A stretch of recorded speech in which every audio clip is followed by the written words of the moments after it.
Hello everyone. What happens when the south node of the moon, known as Ketu, is in the first house of your chart? Good for you if you got Ketu in the ascending sign like this, or in the first house of the D9 Navamsa can also be read. A Western chart, make sure you have sign for a house system. Better to use sidereal signs, however. And if you have moon chart Ketu with the moon, there is some application, but I would say generally moon Ketu is a very special yoga. Check out the conjunction series on my channel. If you're new to my channel, of course, don't forget to sub below and let's go. So what is the first house in your chart? It's the moment you were born. It's your ascending sign, Lagna. First house is your personality, but only people who get to know you closely realize this aspect of yourself in truth. But everybody sees your body. First house is your body appearance. Are you fat, thin, good looking, average looking? All of that can be shown by the condition of the ascendant rising sign in your chart.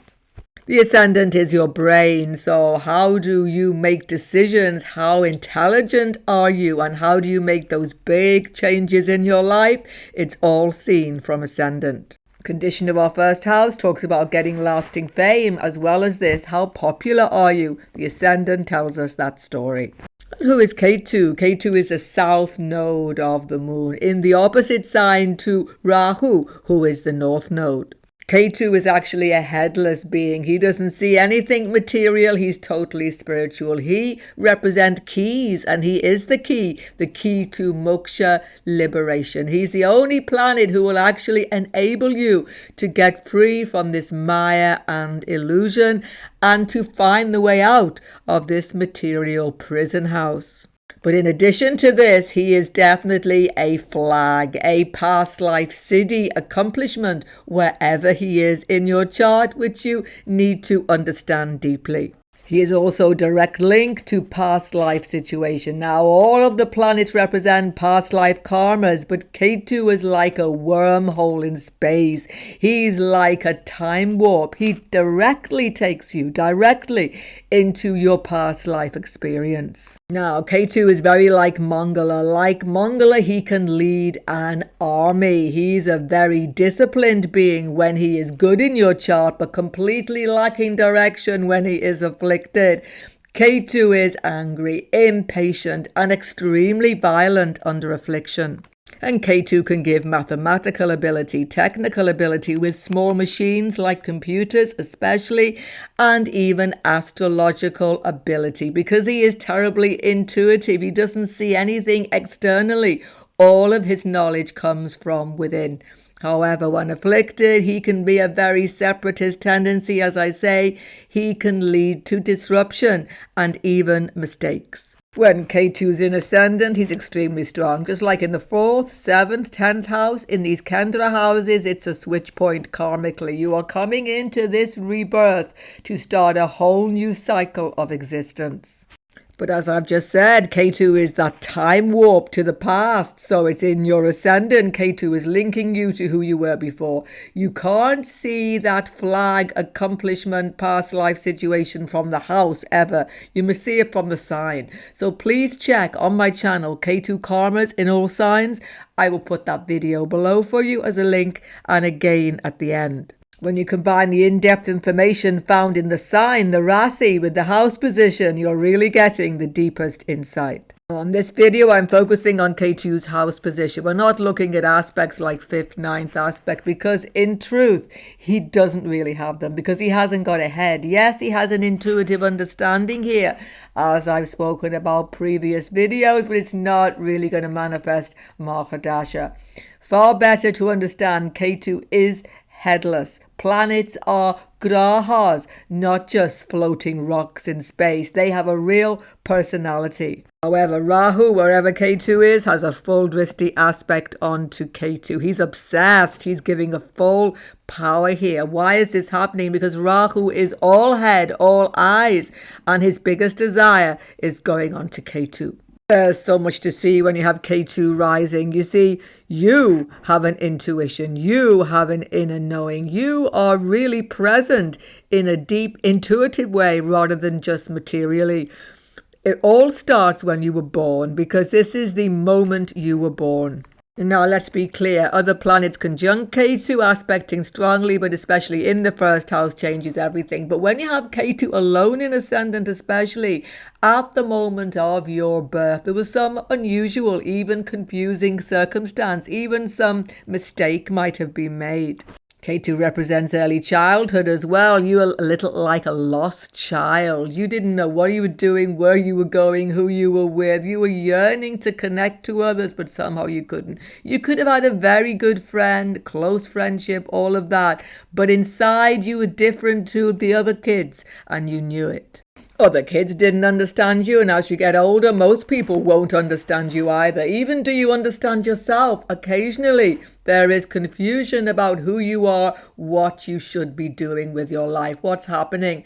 I've just told you, Ketu is like a wormhole to your past situation. Sometimes you are more in tune with who you were than who you are, and that's a little bit disorientating. On the other hand, depending on sign and even nakshatra position, we should know that Ketu is an Agni fire planet. It's a bit like having Mars rising, actually, having Ketu rising, except it's an internalized energy. So you can be easily frustrated, impatient, have a very strong temper, lashing out impulsively and certainly making impulsive decisions. Ketu rising can be dogmatic, determined, forceful. You can get into many conflicts with other people sometimes, even if you're not seeking to get into conflict, you do. And there's an all or nothing attitude. You just want to get on with the task, get on with things, get everybody out of your way and focus. Ketu rising can be tremendously focused, actually, have tremendous energy when you are totally engaged on a task. Ketu rising makes you very secretive, definitely. You don't tell people what you're thinking, what you're doing. There's a scorpionic quality because Ketu co-rules Scorpio. Whatever sign he is in makes no difference. And he co-rules Pisces. There's a deep spiritual yearning. Some spiritual path you did not complete last life, you are seeking it again. You're independent, self-reliant, like time alone, because then you can get on with the things you want to do. You are tremendously focused on your task internally. You are not afraid to do things on your own rather than relying on other people's advice or even company sometimes. Ketu is a bit of a loner here, it has to be said.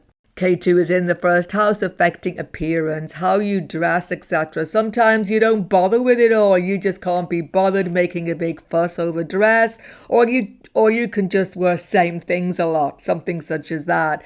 But you would have to see sign rising other planets. One thing though, Ketu rules hair. You can have fantastic hair with this Ketu, or afflicted here, you can have hair loss later in life. This is often seen. And watch for mishaps, accidents also affecting your health. One of the things Ketu though does is it makes you make mistakes in life, take directions you wish you hadn't. But here's a big secret about Ketu rising. No matter how many times you look back and think, oh, I shouldn't have done that, I shouldn't have done this with my education, with my job, whatever it is, relationship, you will find that all of these mistakes you are regretting in the end take you to where you are meant to be. Even when you think you're going on the wrong direction, you're probably not when you have Ketu rising. Perhaps the number one thorny issue for Ketu rising is relationships. Why? Because Rahu is in your relationship house, 7th house, and he's obsessed with Ketu. He's putting pressure onto Ketu. Now, check the video on my channel, Rahu 7th house, to really understand what's happening. Yes, you can get involved in trying relationships, sudden infatuations. You can even get involved with difficult people or attracted to challenging people generally. You see, with this Ketu Rahu axis, you're going to have to get involved. Rahu is your past desire. You've come here to fulfill some relationship karma. So you're going to have to get involved in some perhaps continuation of a difficult past life relationship, or it could be favorable depending on the whole condition of your 7th house. But favorable, unfavorable, it doesn't matter. Ketu first house pushes you into a feeling of independence, separation, feeling that you've got to have more time to yourself, no matter what the condition of your intimate, spousal, or other relationships. You simply cannot conform to what other people want you to do for long anyway. Now, Ketu rules widows. Obviously, sometimes there can be relationship loss, male or female chart, by the way, but it isn't about that. You could be in a long-lasting lifetime relationship depending on those other seventh house karmas, but a little bit of you will detach. You are self-reliant. You need space and time to yourself. You're on a spiritual journey, Ketu, first house, unfinished spiritual business. You are here to sort this out. You are entirely metaphysically orientated. Maybe you are occultist, astrologer. All of these can be talents, but it's the inner spiritual wisdom. Whatever spirituality means to you personally, this is what you have to fulfill.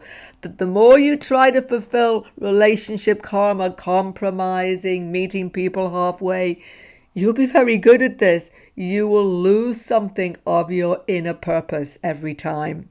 So relationships can be challenging, past life karma being fulfilled, and they can even be good for you depending on the whole seventh house. But in the end, part of you will detach. You are here to travel the road untraveled. You are here to gain that spiritual path which you lost last life, and only that will really satisfy you. In the end, you will come to understand this. Check out the Ketu karmas in all the signs up on your screen right now. If you're new to my channel, don't forget to sub below. Goodbye for now, and God bless you all.